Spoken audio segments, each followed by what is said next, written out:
68e. C'est intéressant parce que je suis vraiment le cordonnier. Merci pour ce billet. Les Si gens vous qui voulez. disent non, faut mettre un Oui, mais tiret, j'ai et fait des les gens riffs qui avec disent non, faut pas mettre de merci pour tiret. le sérum de qualité. Vous êtes les bienvenus bonjour, à monter merci, sur stage c'est pour passionnant. D'abord, il est souvent complexe Merci, d'avoir Frédéric, une pour bonne le idée jeu. au bon moment. Ça fait longtemps. Merci beaucoup. Bonjour à tous. Je sens une certaine pression. C'est exactement ce que j'allais dire. Radio House. 78e épisode de notre pod.club. On va parler de newsletter et on va vous inviter à venir nous donner vos trucs et astuces. Mais avant ça, le billet acidulé de Brulatour. Salut Monsieur Brulatour. Bonjour à tous. La newsletter, est-ce que vous y avez pensé? Alors d'abord, la première question, Philippe, c'est à quoi sert une newsletter? Parce que si vous êtes capable de répondre précisément à cette question, vous pouvez vous atteler à développer une newsletter et vous parviendrez probablement à créer une communauté d'abonnés. L'ADN de la newsletter, c'est de maintenir un lien privilégié avec vos auditeurs, vos lecteurs, vos téléspectateurs, avec vos clients. Mais comme pour toute chose, pour recevoir à un moment donné, il faut savoir donner. Et de son intérêt à sa conception, de par exemple son rythme d'envoi, à son contenu qui peut être évolutif, à sa monétisation en passant par ses bénéfices, tour d'horizon, roulement de tambour de ce qu'il faut faire et surtout ne pas faire si vous optez pour une newsletter. Alors un rappel d'abord, c'est important, il faut désormais une bonne raison pour encombrer encore davantage la messagerie d'un correspondant. Parce que si ce dernier estime que le contenu que vous lui envoyez ne le concerne pas ou n'est pas à la hauteur de ses attentes, il y a de fortes chances pour que votre envoi soit jugé comme étant un spam et que votre adresse soit ensuite définitivement blacklistée. D'où l'intérêt pour vous de penser correctement l'ossature de votre newsletter. Nécessaire que cette newsletter, qui intervient souvent d'ailleurs comme une sorte de levier d'audience, apporte une plus-value, c'est-à-dire une valeur ajoutée à celui qui la reçoit. Dans le cas contraire, vous ferez chou blanc.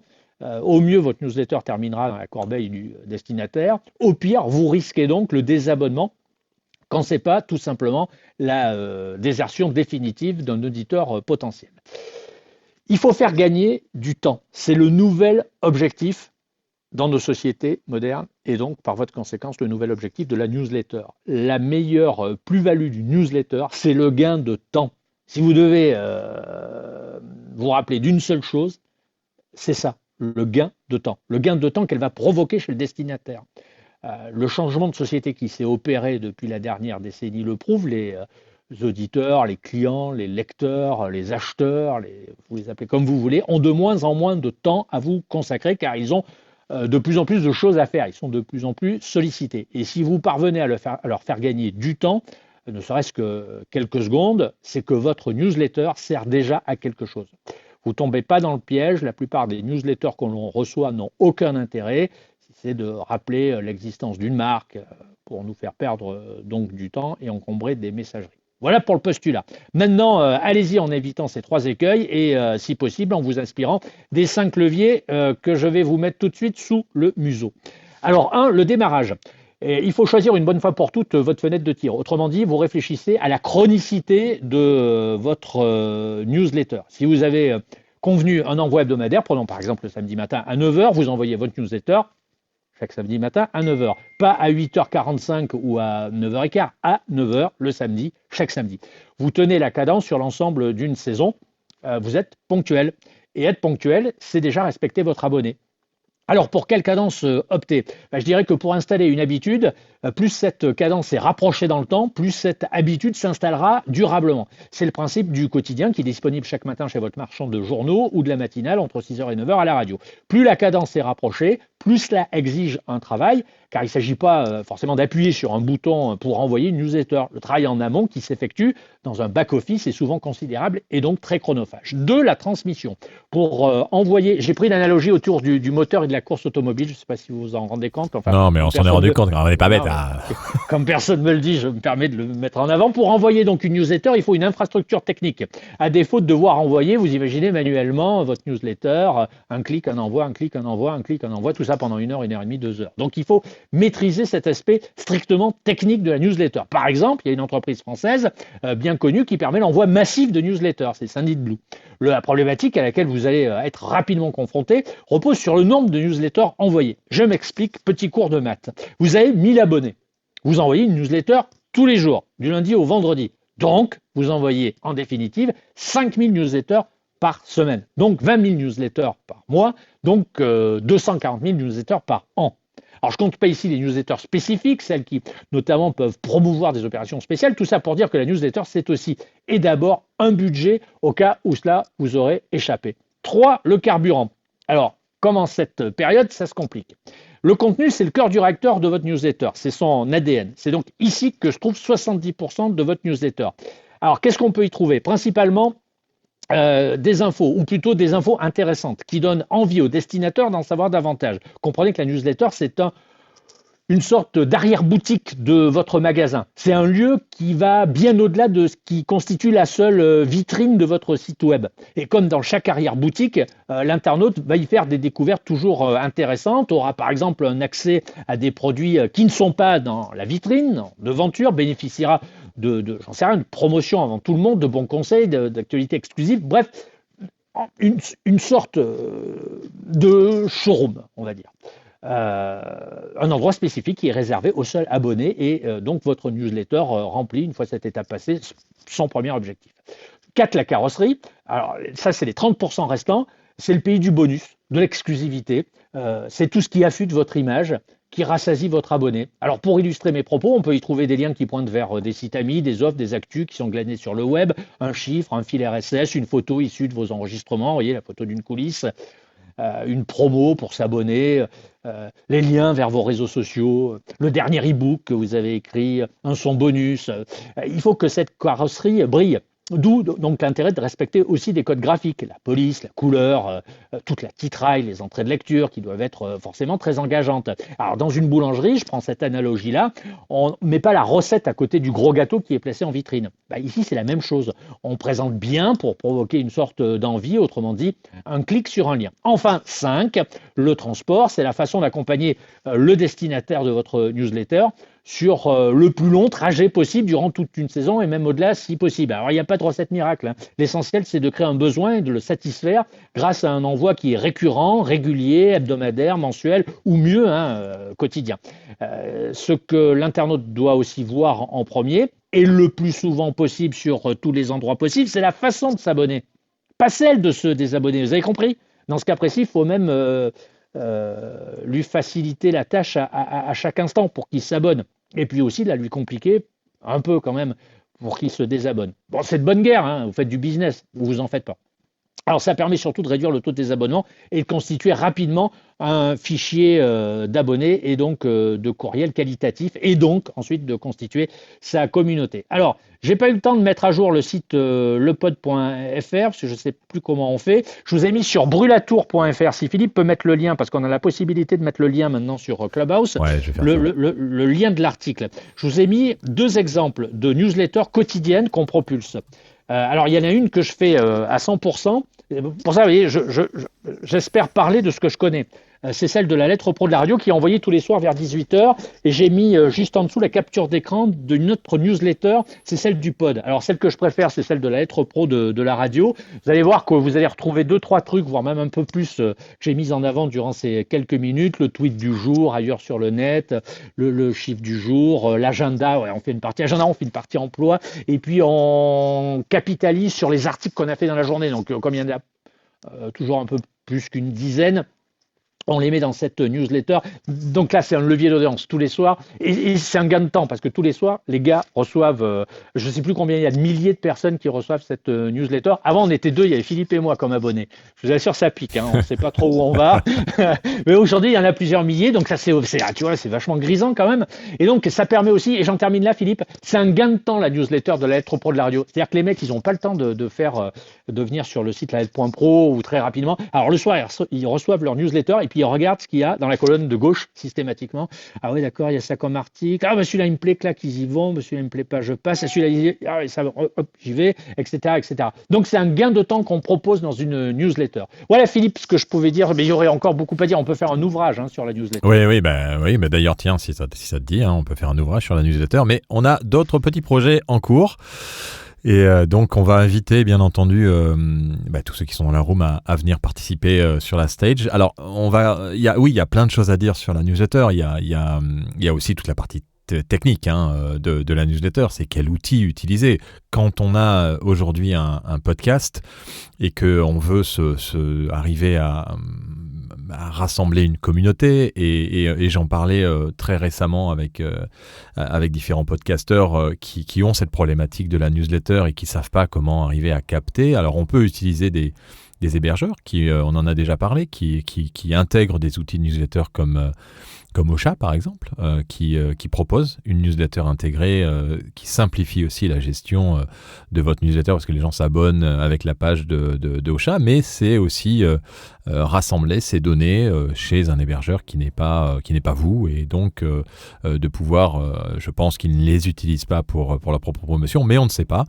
Donc la possibilité de pouvoir aussi, avec son site web, mettre en place une newsletter. Et là, selon bien entendu la plateforme que vous utilisez pour créer votre site web, et là on aura une room sur la création du site web, une prochaine room qui parlera aussi de ça, et là aussi on pourrait écrire un livre sur la création d'un site web pour les podcasteurs. Nous, ce qui nous intéresse bien entendu, c'est les podcasteurs. Donc aujourd'hui, quand vous avez un site web que vous voulez créer avec votre podcast et que vous voulez lier une newsletter à ce site web, ben là ça commence à se compliquer.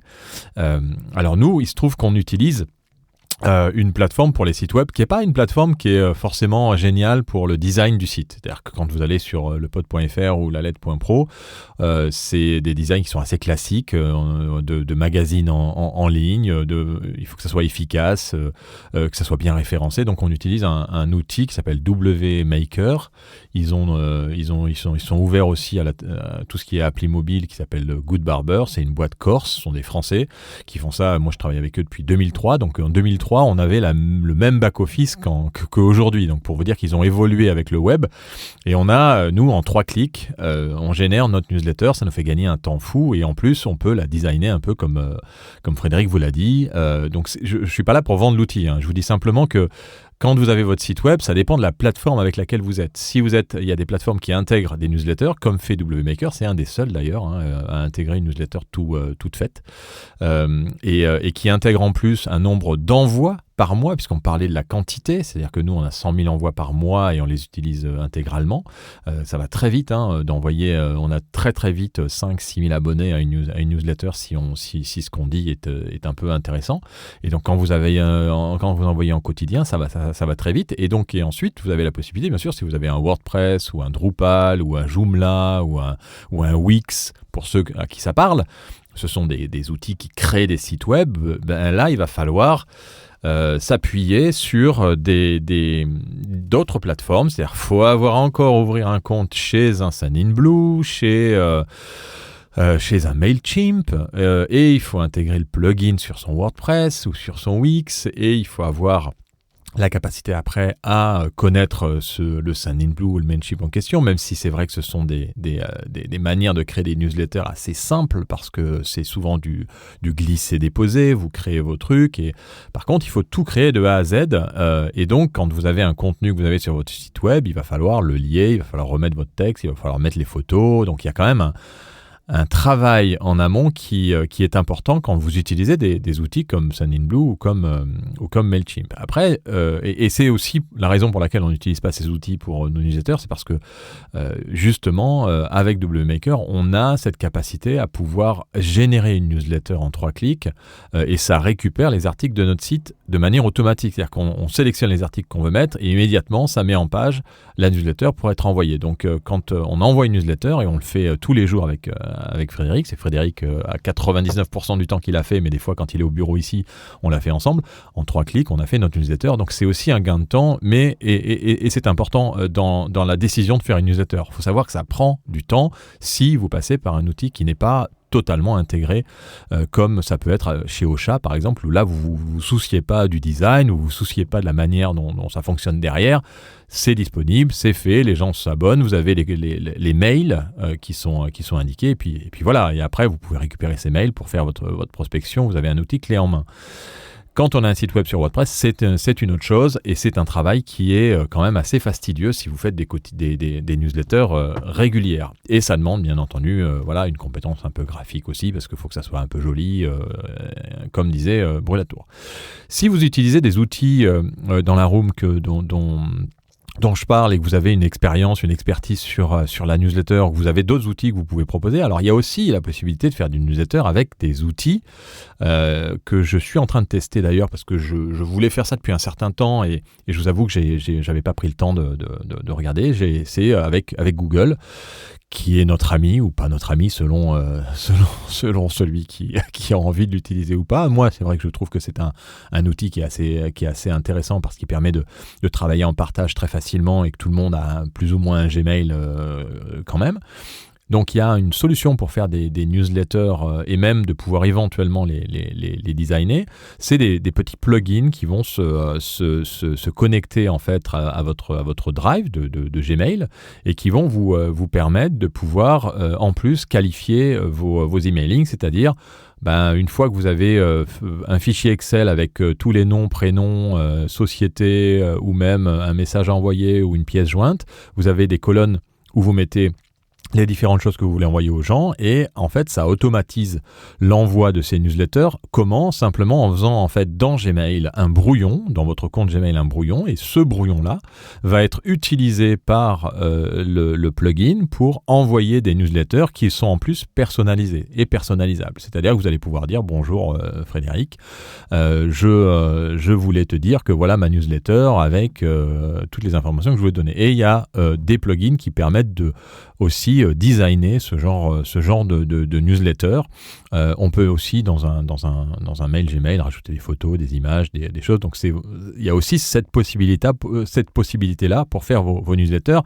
Et vous avez en plus avec ces outils les informations sur qui a ouvert, qui a cliqué et qui a répondu. Et ça ce sont des informations assez intéressantes. Les abonnements pour ce genre de plugin ne sont pas forcément excessifs. Ça dépend un peu de ce que vous voulez faire et de combien vous avez de personnes dans votre newsletter, sachant que le maximum en général dans ces plugins-là que vous pouvez faire, c'est 1500 envois par jour. Donc c'est quand même assez limité par rapport à des outils comme Sendinblue ou comme Mailchimp.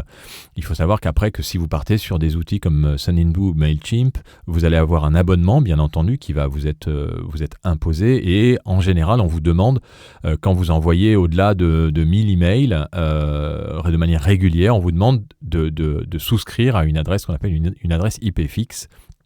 Pourquoi ? Parce qu'en fait, il y a un problème de notoriété de l'adresse IP. Et si vous envoyez des mails à des gens et que en fait c'est des spams ou c'est des mauvais mails ou c'est, eh bien en fait vous avez une notoriété. Et si c'est Sendinblue qui l'envoie, c'est la notoriété de Sendinblue qui est remise en question. Alors que si vous achetez une adresse IP à vous, eh bien c'est votre adresse IP qui est remise en question par rapport à votre nom de domaine, puisque vous devez ajouter un nom de domaine, par exemple le nom de votre site, à cette adresse IP fixe qui vous permet de pouvoir envoyer ces emailing avec, par exemple, podcast-machin.com. Et bien là, vous allez pouvoir envoyer vos emailing avec ce mail-là sur un Mailchimp ou sur un Sendinblue. Donc on rentre déjà tout de suite dans de la technique qui n'est pas forcément accessible à tout le monde, mais il en faut un peu pour tous aussi. Il y en a qui aiment bien entrer dans cette partie technique, il y en a qui ne veulent pas en entendre parler, et donc là, passer par du Ocha ou par des systèmes, je ne sais pas si Wix, si certains dans la room utilisent Wix ou utilisent, Wix, ça fait longtemps que je ne l'utilise pas parce qu'au début Wix c'était du Flash et c'était très mal référencé. Aujourd'hui je sais qu'ils ont évolué vers le HTML5 et qu'on est beaucoup plus sur des outils qui sont simples. Je ne sais pas s'ils ont un outil intégré de newsletter à l'intérieur. Si vous avez des exemples ou si vous-même vous utilisez des outils newsletter, cliquez sur la petite main et participez, puisqu'on aime bien quand vous participez. Et alors j'ai un message d'Étienne qui me dit que sur Ocha le taux d'ouverture est indisponible. Alors peut-être que c'est des choses qui vont avancer parce que quoique non, c'est pas très très nouveau chez Ocha, mais le taux d'ouverture, c'est vrai que c'est intéressant, et ces petits plugins dont je parlais sur Gmail. Moi, il y en a un que j'utilise, je pense qu'il s'appelle YAM, Y-A-2-M, que j'utilise depuis très peu de temps. Là, je suis un système de chauffe, c'est-à-dire que je peux envoyer 400 emails par jour et après, il faut attendre le lendemain pour envoyer 400 nouveaux emails. Et quand la chauffe sera faite, la chauffe, c'est vous envoyez des mails et ces mails ne sont pas considérés comme des mails indésirables ou des spams par ceux qui les reçoivent. Et une fois que vous avez votre système qui est chauffé, à partir de là, vous pouvez passer sur des quantités assez plus importantes. C'est pareil sur du Sendinblue ou du Mailchimp. Étienne, je vois que tu es monté pour partager ton expérience. C'est à toi. Oui, tout à fait. On m'entend bien là ? Allô ? Ouais, on t'entend très bien. Ouais, c'est bon. C'est bon. J'ai pas une grande expérience. J'utilise MailerLite. J'ai pas trop d'éléments de comparaison parce que c'est le seul que j'ai utilisé, mais je me suis un petit peu embêté au début pour créer un template de mail. Et puis après, c'est vrai que par la suite, il suffit de le réutiliser pour créer une newsletter qui ressemble aux précédentes, quoi. J'ai pas grand chose à dire sur MailerLite, mais j'avais une question. Frédéric disait tout à l'heure que c'est vrai que la clé pour tenir un destinataire de la newsletter, c'était de lui faire gagner du temps. Moi, ma question, c'est comment le faire abonner, parce que c'est vrai que on reçoit tous des tonnes de mails par jour, et comment donner envie de recevoir une newsletter en plus, quoi. Ouais, c'est quoi la clé qui fait que le mec va avoir envie de cliquer sur ta newsletter, Fred ? Je dirais avant toute chose, c'est la qualité, c'est-à-dire que vous répondez en priorité à des besoins. C'est-à-dire que même en ce qui nous concerne, nous, on crée des besoins avant même qu'ils soient apparus chez le destinataire. Nous, on travaille sur des newsletters qui sont enrichis. Par exemple, la newsletter de la lettre pro de la radio, elle est enrichie parce que c'est pas seulement une compilation d'articles qui sont parus le jour même. Il y a une multitude de choses autour. Il y a le chiffre du jour, le tweet du jour, la rubrique emploi. Dans un seul et même espace, on a une multitude de choses. C'est un mini site web. C'est un peu comme un mini site web, mais où vous retrouvez des choses que vous ne trouvez pas forcément sur la page d'accueil du site en tant que tel. Exactement. Et donc, ça permet en fin de journée, nous on l'a fait dans cet esprit-là avec Philippe, on l'a intitulé, en plus elle a un nom, cette newsletter, elle est intitulée « Ne partez pas encore », elle est envoyée en fin d'après-midi. Alors, il y a le timing. Le timing, c'est intéressant. On n'a pas parlé de à quel moment envoyer sa newsletter. C'est une habitude. Et parce que en général, c'est le matin que tout le monde envoyait les newsletters, et nous, on a pris le contre-pied de l'envoyer à 19h. Absolument, ouais. Donc il faut créer un besoin, une sorte d'habitude chez l'individu. Nous, c'est 18h. Les gens savent qu'à 18h. Alors c'est un peu amusant parce que du lundi au jeudi, c'est ne partez pas encore. Le vendredi, c'est ne partez pas encore en week-end. Et puis si on envoie ça le 1er août, on met souvent ne partez pas encore en vacances, voyez, ou le 24 décembre, on met souvent ne partez pas réveillonner, par exemple. Donc on a des déclinaisons comme ça. Donc je dirais finalement c'est un gros paquet qui arrive en fin d'après-midi dans lequel on a forcément des choses que l'on va découvrir. Alors parfois en exclusivité, ça peut être des sélections d'articles. Quand le magazine sort, ce matin il y avait une newsletter qui était spécifique au magazine. Alors ça, c'est une fois par mois. Ensuite, vous pouvez... J'ai vu... je change rapidement de sujet parce que j'y pense et que dans quelques secondes, j'aurais déjà oublié, mais on a un collègue qui est en Australie, à Brisbane, qui s'appelle James Cridland, qui lui a une newsletter. Sauf erreur de ma part, Philippe, cette newsletter, elle est sponsorisée. C'est-à-dire, il met le nom de la newsletter, buy, et ensuite il y a le nom de la marque. Il y a un naming, et il y a une autre chose qu'il fait en général dans sa newsletter. Alors lui, c'est une newsletter qui est vraiment, c'est un billet, hein. C'est comme le billet de Brûle-la-Tour. C'est une sorte de fanzine, voilà. Ouais, c'est un billet. C'est absolument pas beau, voilà. Non, c'est pas beau. C'est très riche. Par contre, c'est efficace. Il y a des liens, il y a tout ce qui se passe. Il a une veille incroyable sur le milieu du podcast. D'ailleurs, je vous invite tous, si vous voulez vous y abonner et que vous parlez un peu l'anglais, à le faire. Étienne, j'essaye de te monter, mais Étienne Dreyer, je parle, hein, mais j'ai l'impression que ça ne fonctionne pas. Ah non, tu es parti. Bon, il a demandé à monter et puis il est parti. Donc, et je vous invite à vous abonner à sa newsletter. C'est Pod News.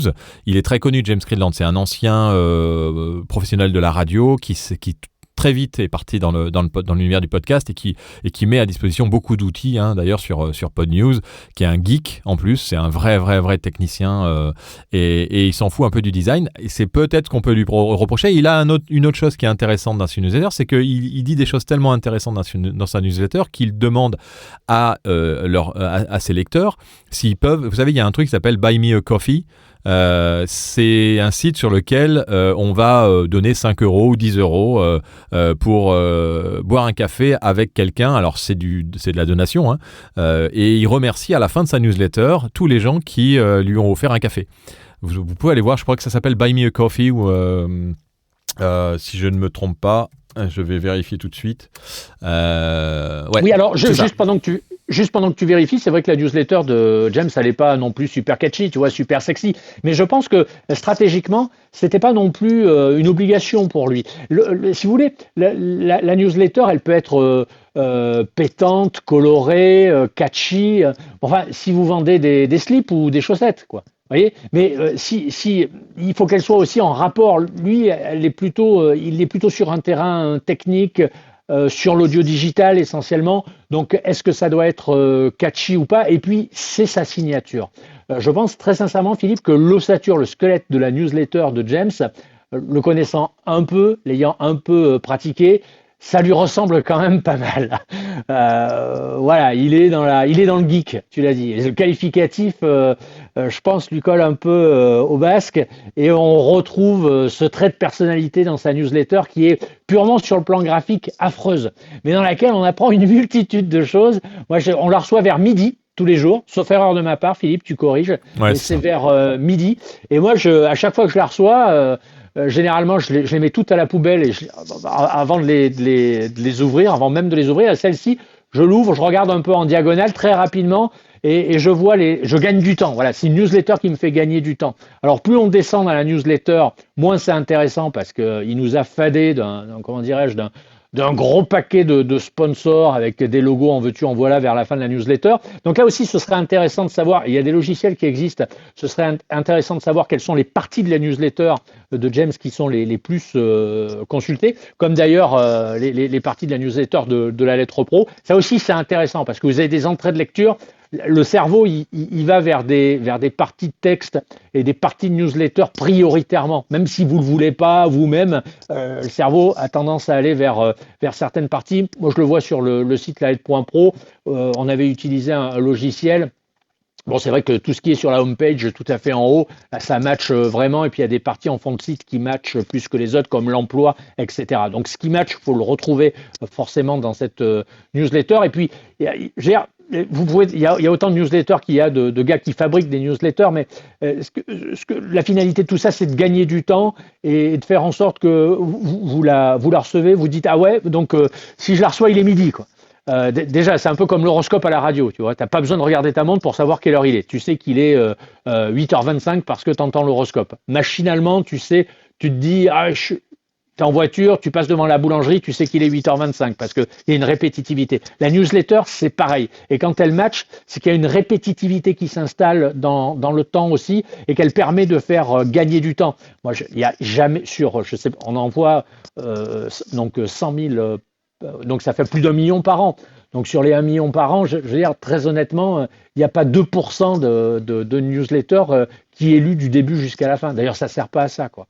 Ça sert tout simplement, c'est comme si on vous fait passer un plateau avec du melon, de la pastèque, de la banane, de la mangue, de l'ananas. Vous choisissez 1, 2, 3 trucs et puis voilà. La newsletter, c'est un peu ça, Philippe. Ouais, c'est un peu l'objectif et je vous ai mis le lien de Buy Me a Coffee. Vous allez voir, d'ailleurs, il y a une catégorie podcaster et quand vous cliquez sur cette catégorie podcaster, vous avez des exemples de comment ils monétisent un peu leur newsletter puisque c'est un peu le concept derrière Buy Me a Coffee, c'est que vous avez un contenu que vous envoyez régulièrement et vous vous dites aux gens là il y a des podcasteurs par exemple qui disent voilà, mon podcast est gratuit parce que j'ai assez de gens qui me payent des cafés, mais si vous vous abonnez et que vous me payez un café, vous allez recevoir en plus des bonus dans les newsletters et c'est un peu ça, c'est la gamification, on appelle ça la gamification, c'est-à-dire le fait que quand il y a un call to action dans votre newsletter, il y a une valeur ajoutée. On parlait tout à l'heure de contenu et c'est comme ça aussi que James Cridland et que beaucoup de gens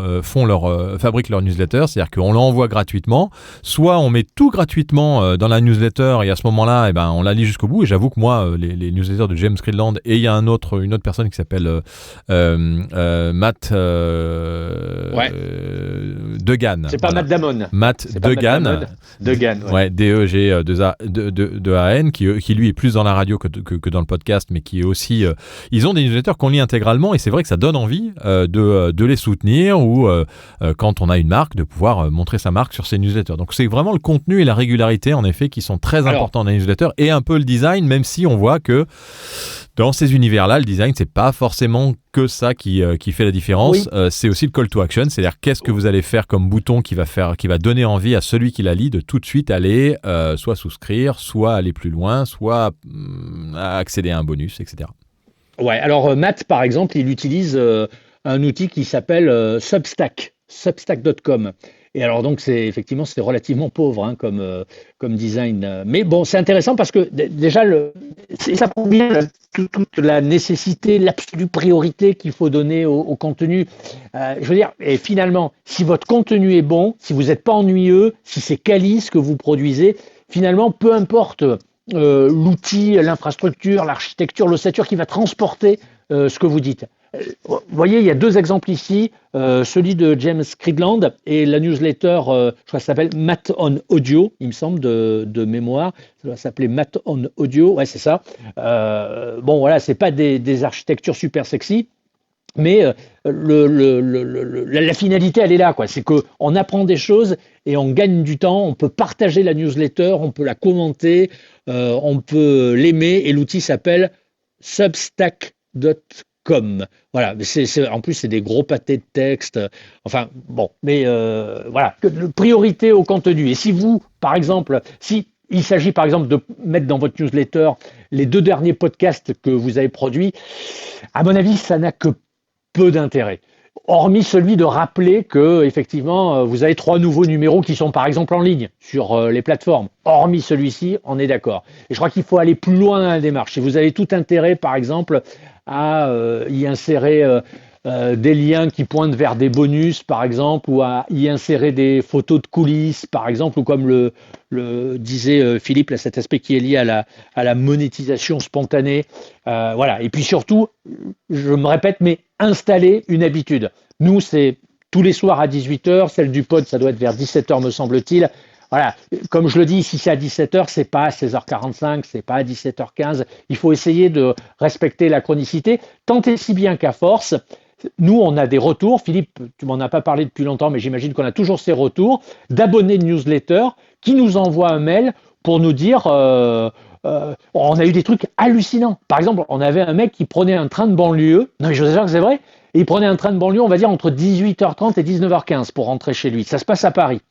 Et il s'est trouvé qu'un jour, on a eu un petit problème avec WMaker, les infrastructures techniques suivaient pas, et quand on envoyait une newsletter, par exemple, à 17h50 pour qu'elle puisse arriver à 18h, les infrastructures suivaient pas, et cette newsletter arrivait à 20h, 20h30. Et le mec nous envoie un message en disant « Ouais, c'est inadmissible, moi je suis dans mon train entre 18h30 et 19h15, donc je veux lire la newsletter entre 18h30 et 19h15. » Et là, vous vous dites « Voilà, vous avez réussi votre pari parce que vous avez créé une habitude. » Et on a des retours comme ça de gens, parfois des retours assez originaux, assez surprenants, qui prouvent que l'habitude s'est installée. Nous, on a un retour d'expérience de plus de 10 ans sur cette newsletter.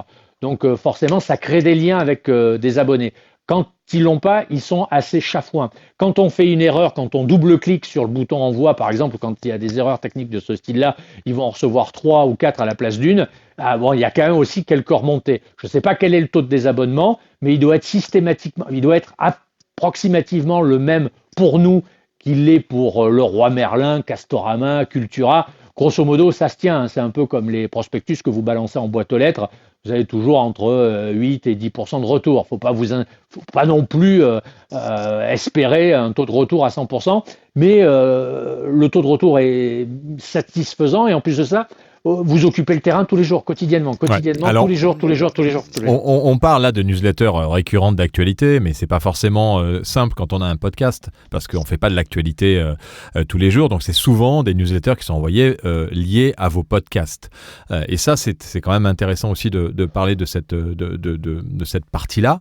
Est-ce que certains dans la room ont des trucs ou des astuces qui veulent partager sur la meilleure manière en fait de pouvoir créer une newsletter engageante par rapport à la sortie de ses propres épisodes, peut-être justement en rajoutant du bonus ou pas, ou en mettant un bouton tout de suite pour aller faire un call to action, c'est-à-dire aller quelque part sur une landing page ou sur une page du site ou c'est simplement l'objectif de la newsletter, c'est de faire générer de l'audience à votre podcast sans forcément avoir de bonus. Je pense qu'il faut un peu penser à tout quand on fait une newsletter et surtout à quand on l'ouvre, sur quoi on tombe immédiatement. Et je prends l'exemple de PodNews, je vous ai mis là c'est aussi de l'actualité, hein, donc c'est un peu, on n'est pas sur quelqu'un qui a un podcast, même si il parle de podcast. Quand on arrive sur son site immédiatement, sur la page d'accueil, immédiatement on rentre le mail. Et donc on comprend que lui, son objectif, c'est que les gens s'abonnent à sa newsletter. Il a 22 000 abonnés à sa newsletter et dessous, vous avez tous les logos de tous les partenaires qui lui ont payé un café. Donc ça, c'est ça, je pense qu'il faut aussi que vous contrôliez quand vous faites votre newsletter, c'est qu'est-ce que vous mettez, qu'est-ce qui s'affiche tout de suite quand votre newsletter arrive dans le lecteur de mail de votre auditeur ou de la personne que vous ciblez. Et que là, tout de suite, ce soit clair, en fait. Il faut que le message soit clair et que ça donne envie soit d'aller plus loin. Il y a beaucoup de newsletters qu'on reçoit de podcasteurs qui envoient des newsletters récurrentes et on a donc chaque épisode, on a les infos. Il y en a qui donnent plus envie que d'autres. Et souvent, celles qui donnent envie sont celles qui, tout de suite, vous affichent quelque chose de simple, un message clair, éventuellement un bouton avec un call to action pour tout de suite aller vers le contenu, et ensuite quand on va un peu plus bas, là on va avoir un contenu qui va être complémentaire et qui va expliquer les détails de l'épisode, éventuellement, et comme dit Fred, je pense que c'est important, il y en a peu qui font ça, c'est pas uniquement le copier-coller de ce qu'on va retrouver sur la page de l'épisode du podcast, parce que ça c'est entre guillemets, c'est un peu facile en fait. Et c'est ça qui fera la différence par rapport à votre newsletter pour votre podcast, c'est que vous mettiez à l'intérieur de votre newsletter quelque chose qui est croustillant et qu'ils ne retrouveront pas là où ils vont cliquer. Et donc, ce qui fait que dans la newsletter d'après, ils vont pas tout de suite cliquer, ils vont d'abord regarder ce qui est croustillant dessous et ensuite ils vont remonter et ils vont cliquer sur aller écouter le podcast. Donc, peut-être garder des petits bonus et à réfléchir dans la construction de votre écriture de podcast, de garder des petits bonus et ces petits bonus de les faire consommer par le biais de la newsletter ou alors de dire aux gens buy me a coffee et les petits bonus vous les avez que si vous m'achetez un café. Là on part sur de la gamification et sur ce que vous voulez faire par rapport à votre audience. Ce qui est certain, c'est qu'il faut que vous soyez clair dès le début. Si vous lancez un podcast et que vous engagez votre auditoria à dire je veux, c'est gratuit, je vous mets tout gratuitement et d'un seul coup vous les faites payer, ça ira pas. Donc si vous démarrez et que vous voulez tout de suite avoir de la monétisation dessus, il faut être clair et avec la promesse. Si votre promesse est claire dès le début et que vous la maintenez, il n'y aura pas de problème. Si vous la changez en cours de route, ça va être compliqué. Nous, la promesse, par exemple, de la newsletter de la lettre pro de la radio, qui est quotidienne, dès qu'elle apparaît dans votre navigateur, vous avez le logo, la lettre .pro, et dessous, vous avez une phrase d'accroche, ce qu'il ne fallait pas rater aujourd'hui. Voilà, ça résume, parce que vous me posiez la question tout à l'heure, et j'avais oublié de vous donner la réponse principale, la plus importante. Comme vous le disiez, Philippe, à juste titre, tout de suite, vous savez ce que vous avez sous le nez, ce qu'il ne fallait pas rater aujourd'hui. Et quand vous descendez, vous avez effectivement tout ce qu'il ne fallait pas rater dans le secteur de la radio et de l'audio digital aujourd'hui. C'est-à-dire toutes les grosses infos, le chiffre, le machin, le truc, patin, couffin. C'est l'objectif. Voilà, c'est clairement affiché, un peu comme James, qui lui fait donc son business sur de l'abonnement avec 22 000 abonné pour la sienne, tout de suite vous arrivez, clac, il vous donne la température. Il faut d'abord rentrer votre adresse mail. Ça fonctionne, hein, regardez. Mais il est sur un marché anglophone. Hein. Si vous voulez, le marché anglophone, c'est pas les 500 millions de francophones en potentialité. Ça n'a absolument rien à voir. D'ailleurs, il le dit assez souvent quand on discute avec lui. C'est beaucoup plus facile de développer des produits, des services, des trucs, des publications quand on est sur un marché anglophone que sur un marché francophone. Mais comme le disait Philippe, donnez la température. Nous, par exemple, pour Lettres Pro, c'est ce qu'il ne fallait pas rater aujourd'hui. Et la promesse, elle est dessous. Voilà. Donc on peut pas faire plus explicite, Philippe. Et vous avez des newsletters qui sont intéressantes, qui sont pas mal faits du tout. Il y en a une qu'on aime bien, hein, et que toute l'industrie aime bien, c'est la newsletter de Podmust. Podmust qui est un site de curation de podcasts, hein, comme le pod peut faire, mais il a une newsletter qui vraiment vaut le coup de s'abonner. On a d'ailleurs fait un article, je pense, sur les différentes newsletters. On a même sur le site lepod.fr un endroit où vous pouvez retrouver un peu toutes les newsletters qui existent. Si vous allez je vais retrouver l'endroit où vous allez pouvoir trouver ça. Pour ceux qui veulent s'abonner un peu à toutes les newsletters, c'est dans la partie ressources, en fait, dans la partie links. Je vais vous mettre ça en lien, et on a les newsletters un peu. Alors là, c'est pour ceux qui sont un peu passionnés de radio, mais ça vous permet aussi de recevoir des newsletters et de voir un peu des exemples de ces différentes newsletters que vous pouvez recevoir pour vous inspirer, parce que c'est pareil, hein, vous en recevez pas un paquet. Et d'ailleurs, c'est peut-être un truc qu'on peut vous donner, c'est regarder quelles sont les newsletters pour vous qui sont les plus attirantes. À quoi elles ressemblent, quel est le contenu qui vous a attiré, et pourquoi ça vous a attiré, et pourquoi vous avez cliqué, et pourquoi ça a attiré l'œil plus qu'autre chose. Et à partir de là, vous en retirez le savant fruit, et vous l'appliquez pour votre contenu de newsletter, si bien entendu vous le pouvez, et que vous avez la possibilité de le faire. Donc Podmust, c'est une newsletter qui est assez croustillante. Il y a beaucoup d'actu, beaucoup d'infos, et c'est très agréable de la recevoir. C'est une fois par semaine, si je ne me trompe pas.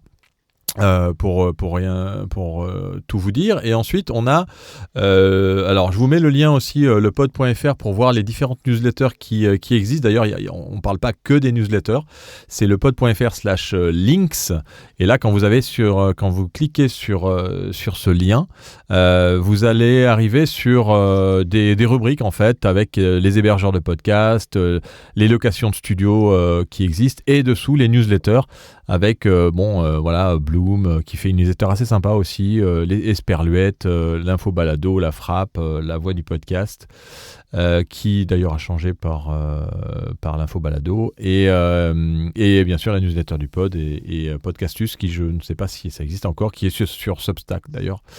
Donc voilà, donc vous avez différentes solutions pour vos podcasts. Et bien, puisque vous ne voulez pas nous parler, si certains veulent donner quelques trucs et astuces, vous avez encore la possibilité de le faire pour quelques minutes. Et si vous ne pouvez pas, je vais simplement vous avertir des différents événements qui vont se passer dans le futur. Le Bruxelles Podcast Festival, je vous en ai parlé au début de cette room.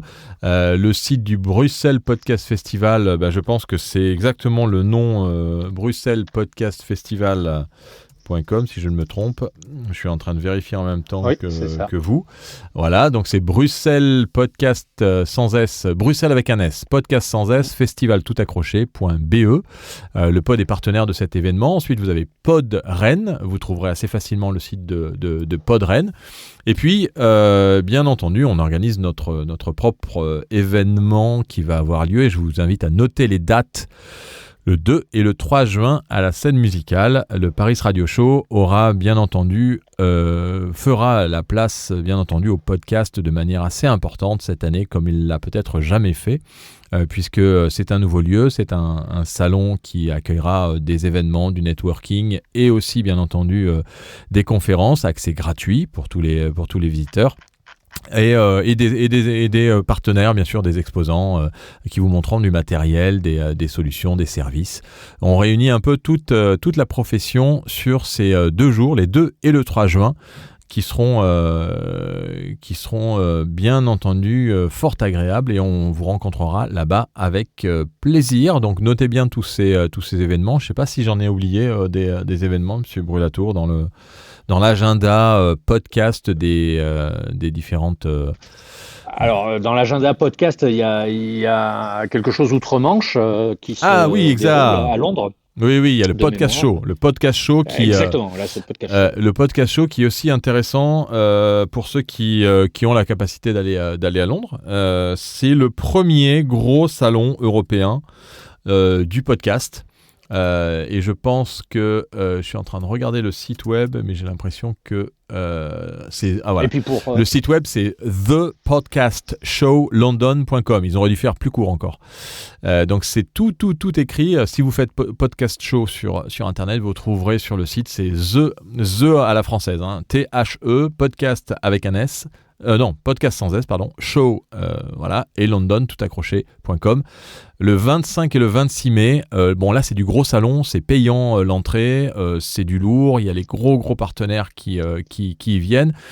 Et pourquoi ? Parce que voilà, il y a bien sûr cette capacité du podcast anglophone à avoir un impact que n'a pas encore le podcast français ou francophone, et c'est ce qu'on essaye bien entendu de notre côté de développer un maximum par le biais de tous les événements que l'on essaye d'organiser. Et Étienne pose la question pour le podcast magazine, et bien entendu des publications que l'on essaie de faire. Le pod a une certaine diffusion dans une trentaine de lieux en France et dans les événements comme le Paris Podcast Festival ou le Bruxelles Podcast Festival.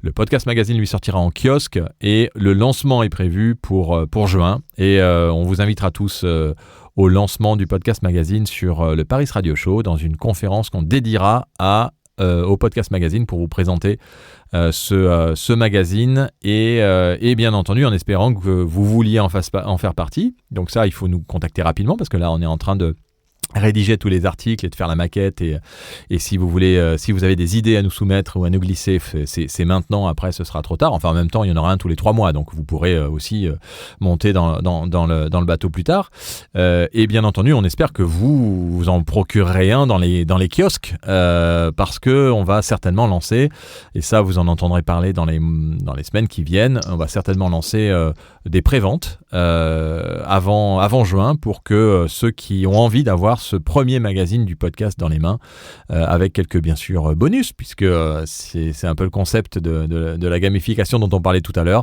On va lancer une newsletter à laquelle vous allez pouvoir vous abonner et recevoir des petits bonus et participer à l'aventure de Podcast Magazine tous ensemble. Et on est très heureux déjà d'avoir une cinquantaine de rédacteurs autour de la rédaction de Podcast Magazine, qui sont des podcasteurs qui sont connus, moins connus. On n'est pas là pour ne parler que des connus, et avec des interviews, des articles sur tous ceux qui font le podcast aujourd'hui, et qui nous ont fait le plaisir d'accepter toutes les interviews qu'on va vous proposer, avec plein de choses en perspective, et un magazine qui, j'espère, durera le plus longtemps possible. Et c'est bien sûr vous qui ferez la différence, vous les lecteurs, les acheteurs et les acteurs de Podcast Magazine. Donc le site podcastmagazine.fr, allez, je vais vous le mettre parce que c'est vous, mais pour l'instant, on est vraiment dans le démarrage. On n'a pas encore, d'ailleurs, on va certainement remettre à jour cette petite présentation que vous verrez sur le site podcastmagazine.fr. Je vous mets le lien quand même, podcastmagazine.fr. Vous avez une petite présentation qui peut vous donner déjà une petite idée d'à quoi va ressembler le magazine, même si les choses évoluent très très vite quand on se lance dans l'aventure d'un magazine en kiosque. On a un petit problème aussi de pénurie de papier. Ça, c'est juste un tout petit problème quand on lance un magazine. C'est que les imprimeurs ils sont complètement sous l'eau au niveau du papier. Ils n'ont plus de papier. Il n'y a plus de papier dans le monde. Donc, mais on y arrivera. C'est promis. En tout cas, merci pour déjà l'intérêt que vous avez dans ces rooms, l'intérêt que vous avez dans le pod, et puis on espère dans ce podcast magazine. Fred, le mot de la fin pour terminer cette jolie room sur la newsletter. Je suis surpris, mais très heureux d'avoir partagé quelques pistes, quelques conseils à concrétiser dans les prochains jours si toutefois vous souhaitez lancer votre newsletter. Rien n'est impossible. La semaine prochaine, on parlera du site web. Il y a beaucoup à dire sur le site web. Ça mériterait un bouquin. Je vois aussi qu'on s'intéressera à Instagram, à Facebook, à la communication de façon générale et aux soins apportés aux contenants et au contenu le 13 avril prochain. D'ici là, il y aura de l'eau qui aura coulé dans l'Auvézère. L'Auvézère est une petite rivière qui coule à 2 pas de là où je suis, donc c'est pour ça que je me permets cette analogie. Voilà, c'est des choses assez intéressantes. On est là pour partager deux, trois tips, si j'ose dire, deux, trois conseils. Voilà, moi j'aurais aimé il y a quelques années avoir un outil comme Clubhouse pour pouvoir poser des questions, pour pouvoir partager des expériences et puis pour mettre en pratique, on l'espère, c'est le but du jeu, un peu plus facilement des choses qui sont techniquement des fois très très compliquées. On en a eu par exemple un exemple concret dans la mise en place d'une newsletter. Mais soyez surtout quali, ne soyez pas ennuyeux et si vous décidez d'envoyer une newsletter, faites-le quand vous l'avez promis. Voilà, tenez votre promesse. Les gens sont de plus en plus sensibles à celles et ceux qui ne tiennent pas leurs promesses. On dit 3 secondes pour perdre un auditeur, 3 ans pour le gagner. Et j'imagine que sur le web, en ce qui concerne les newsletters, ça doit être le même rapport, Philippe. Ouais, exactement. Et en plus, je suis très content parce que je viens d'aller voir sur le site de Vocal s'il y avait un nouvel épisode. Et il y a un nouvel épisode de Vocal. Donc, on va pouvoir terminer avec 3 minutes sur l'actualité du podcast, du marché du podcast en 3 minutes par l'agence Cavalcade. Ça faisait 2 semaines qu'on n'avait pas eu de nouvel épisode. Et voilà un petit nouvel épisode sur l'actualité. Toujours très intéressant de suivre un peu ce qui se passe dans le milieu du podcast. On écoute ça tout de suite et je vous dis à la semaine prochaine pour parler de site web. Et puis ceux qui n'ont pas encore fini de manger, bon appétit à ceux qui étaient parmi nous. C'est parti pour Vocal. Bonne après-midi à tous. Ciao.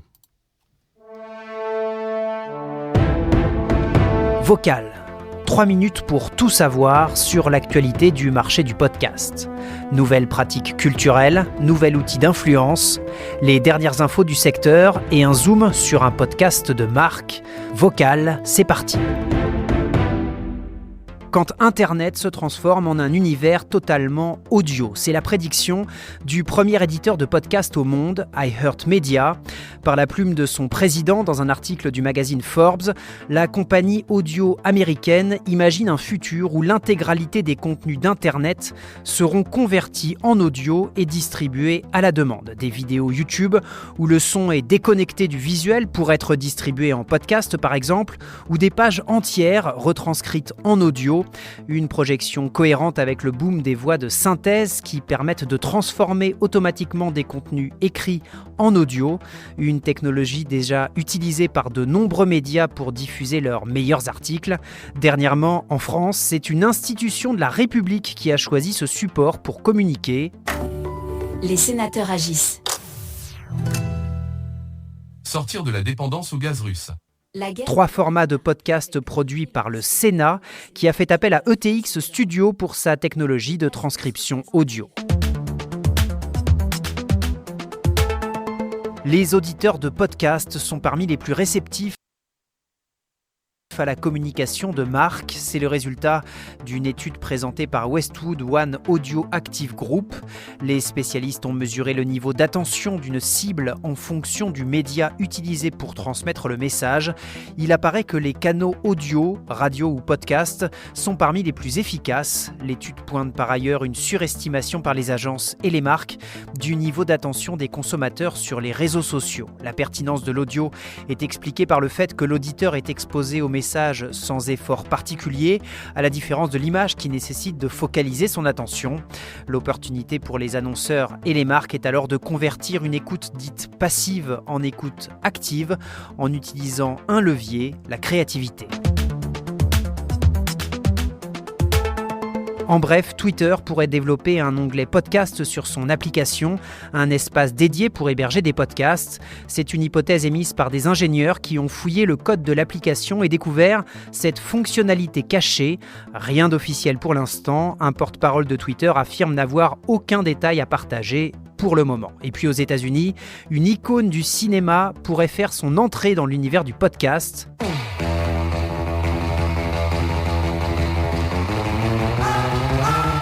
Une émission animée par Quentin Tarantino. Dans son futur podcast, le réalisateur de Reservoir Dogs, Pulp Fiction, Kill Bill fera découvrir aux auditeurs sa collection de films et de musique préférée.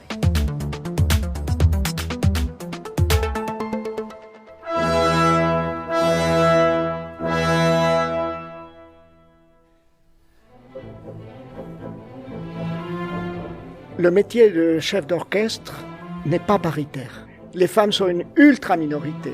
Il y a trop peu de femmes jusque maintenant. Zoom sur la Philharmonie de Paris, le Paris Mozart Orchestra et leur podcast La Maestra. Douceur dans tout ce qu'elle est et accéder au très grand plateau dans les plus grandes salles de concert, c'est quelque chose qui n'est pas encore gagné. Un documentaire immersif dans les coulisses du premier concours international de chefs d'orchestre réservé aux femmes. Un événement militant, féministe et pionnier qui vise à mettre en valeur les talents féminins sous-représentés dans le secteur de la direction d'orchestre. Un podcast sous forme de reportage, produit pour la Philharmonie de Paris et le Paris Mozart Orchestra et qui participe à valoriser l'engagement et les valeurs de ces institutions et de leurs mécènes. Il y a quelques jours, s'est tenue la 2e édition de cet événement unique au monde.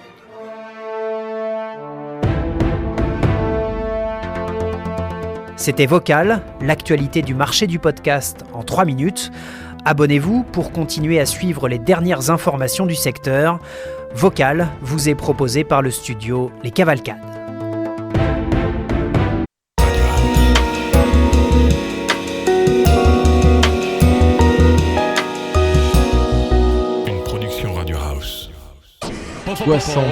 C'est intéressant parce que je suis vraiment le cordonnier. Merci pour ce billet. Les gens qui disent non, faut mettre un Oui, mais tiret, j'ai et les des gens risques, qui disent non, faut pas mettre de tiret. sérum de qualité. Vous êtes les bienvenus Bonjour, à monter merci, sur stage c'est pour... passionnant. D'abord, il est souvent complexe Merci, d'avoir Frédéric, une pour bonne bonjour. idée au bon moment. Merci beaucoup. Bonjour à tous. Je sens une certaine pression. Salut. C'est exactement ce que j'allais dire.